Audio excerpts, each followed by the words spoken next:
In open play, Spain were building the game in back four. Japan were defending in a 5-4-1 formation and was pressing with Solman.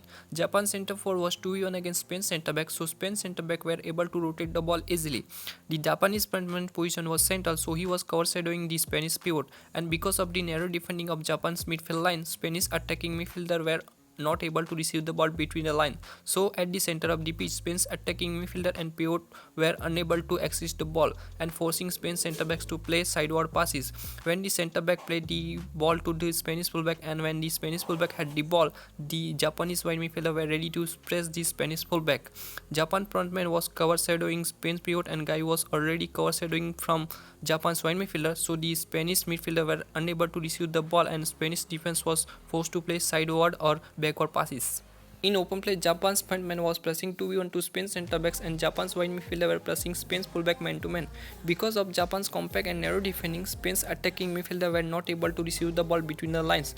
So Spain's attacking midfielder were dropping in midfield. Spain had protection on the left hand side due to the drop in of Spain's attacking midfielder, so Spain's fullback had a license to push high. Spain's fullback were pushing high and joining the front line. The Spanish winger was moving inside as the Spanish fullback joined the front line.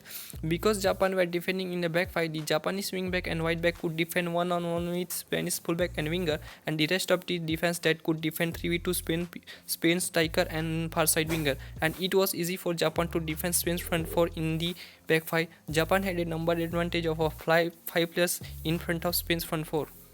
Now in open play, Pedri was operating deep and Spain fullback position was high. When Pedri was receiving the ball in the middle third, Spain fullback was under pressure from Japan's wingback and pivot was under pressure from Japan's central midfielder, and the Spanish winger was isolated between Japan's wide players. So passing option on the left hand side and in midfield were being removed and Pedri was forced to find option on the far side.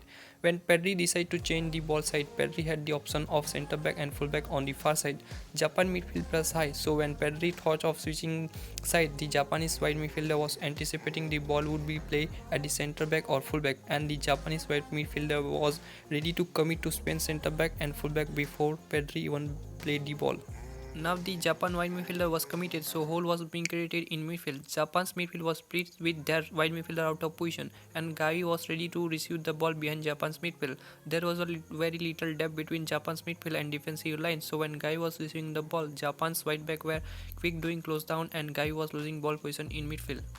Spain's centre backs were unable to penetrate Japan's midfield due to the narrow defending of Japan's midfield in open play, and Spain's attacking midfielder were unable to receive the ball between the lines. So both the Spanish attacking midfielder were dropping in. You can see the position of Spanish attacking midfielder were in the half space alongside the centre backs of Spain. Spain's attacking midfielder operating deep gave the opportunity to push a Spanish fullback. Now Spain had protection on both sides with their attacking midfielder dropping in, and Spain's centre backs had outlet in wide areas. So Spain's fullback could operate high and wide. Spain's fullback operating high was giving the Spanish winger the opportunity to move inside and operate in the half space. Spain were in the front five with the three forwards and both fullbacks operating high.